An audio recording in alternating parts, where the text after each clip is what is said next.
Good morning, Karen. Morning, Joe. You ready to do this? I am. Let's go. Let's do this. Woo! Yeah. Good morning, Ray. You're holding the door for us. Thank you. Hey, Ray. Let's get the show started. Let's go. Another classroom map. It would look something similar to this. We got several views you can do. Hi, I'm Karen. And I'm Joe. And welcome to What's Happening? Today we're going to share a free app called Chatter Pix, P-I-X, Kids. And basically this is a nice little free app that students can use to bring an object or a drawing to life and give it voice. It allows the students to be able to import a picture or take a photo, right? And then they get to record their own voice up to 30 seconds explaining something. So we're going to share a couple uses for the classroom because Super easy. yeah, because it's super easy and it's a fun way to show what you've learned.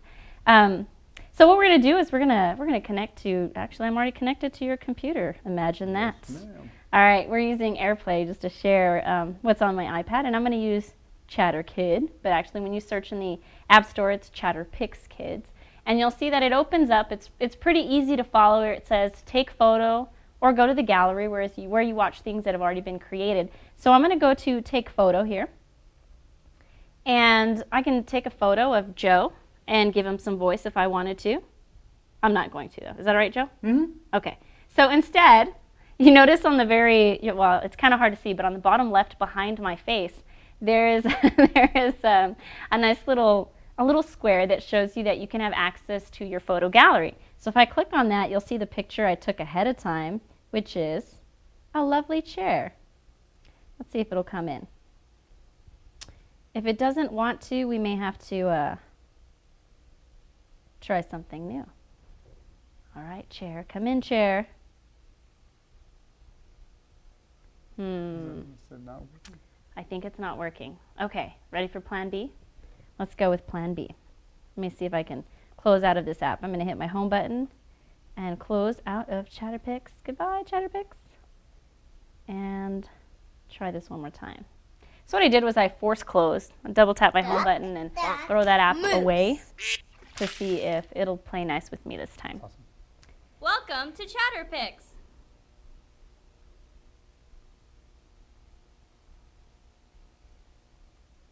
Okay, we're going to try this one more time. Take a photo.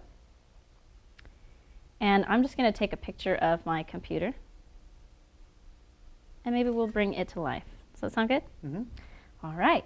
So once you take the photo, it automatically pulls you over to the next screen, which it also will sometimes have a next button. But you notice it has a finger that's pointing that you should make it talk, right? Give it a mouth. So I'm going to draw where I want my computer to begin talking. Let's give it a mouth right there, okay? And then very easy, there's only one button that you can press, and that's the microphone, all right? So we're going to give my Mac some voice. What do you think my personification, by the way, a lesson on personification, what would you think my Mac might say right about now? All right, I've got it. Record in 3, 2, 1, go! The tank is half full. Plug me in. I'm so hungry and my energy is draining. I'm just imagining that since the battery is half full, it might want me to charge it. Okay, so here we go. The tank is half full. Plug me in. I'm so hungry and my energy is draining. Nice. Or maybe I could say something about me typing too fast on my Mac computer. But basically, if you're doing a lesson on personification in the classroom, you can give a trash can voice and see how the trash can feels whenever you throw something stinky in it, right? You can give a shoe a voice. How does your shoe feel when you're walking on it all the time? How do your feet feel? What would your nose say if it were smelling something great or smelling something really, really stinky? So it's really nice because you can use this to give a voice to something that's not real, okay? And so if I wanted to continue on with this project here, I'm going to go ahead and click the next button. I made it talk, and there's more things that you can do. Students would really enjoy changing the filters here, but more so than the filters, applying a filter, we'll go with, let me see. Let's go with black and white. We'll go with a black and white filter here. They can bring in stickers that might make this more believable. And so Let's see if I can give something. Here we go. Oh, an eyeball. Yeah. Give an eyeball to my computer. Make this a little bit smaller. There we go. Another eyeball to my computer. So that when it's actually talking, it looks more like a real character. All right, so we'll go off next. There's also frame and text if I need to give them a name. There we go. And I can play my final product. The tank is half full. Plug me in. I'm so hungry and my energy is draining. That's cool. All right, and then lastly, you're going to notice at the bottom there's a save button. So right over there next to Joe's head. There we go. Save button. So that's going to be my way to go ahead and save this to the gallery. There we go. There we go. It's exporting to my camera roll. And the way that I'm going to find this again as a teacher, if I want to just see where their work is or what they completed during that center, the time that they were working, you hit your home button. And you can go over to the photos. And then you're going to see that that whole video is now available so that you can share with other students. Another thing that I wanted to share with you about Chatter Pix is it's not limited to you just taking a photo of something. You can do an app smash. So I'm gonna go ahead and go to the gallery, and this is where everything's saved. And I'm gonna hit the home button, and that's gonna take me back to the very beginning of my Chatter Pix Kids. It's another use for this, and remember, it's not limited to just using this to take pictures. You can also go back to Chatter Pix Kids and go into the take photo option.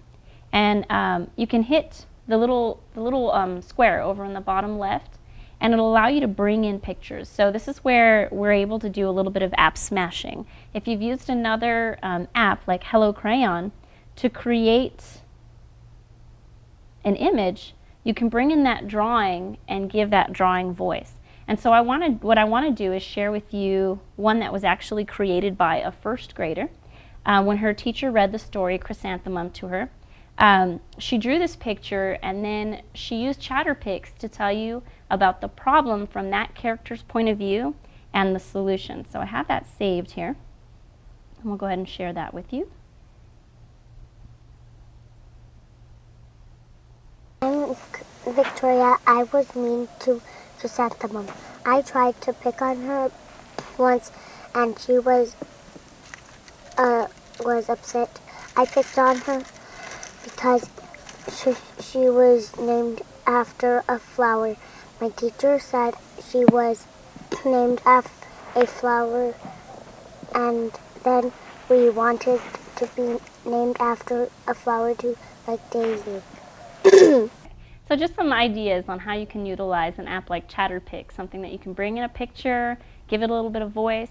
So this can be used for book responses, it can be used for a retell in a story, it could be used even for fluency if you want to bring in a character and have them practice reading the story, because of course it's not going to bring attention to their face, it's going to be a character.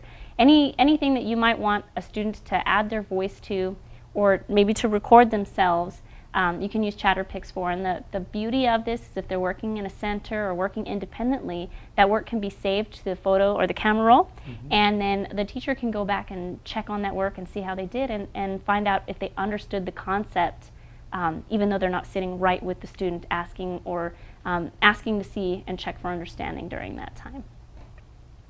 Like it? I like it. All right, that's all for now. Thanks for joining us.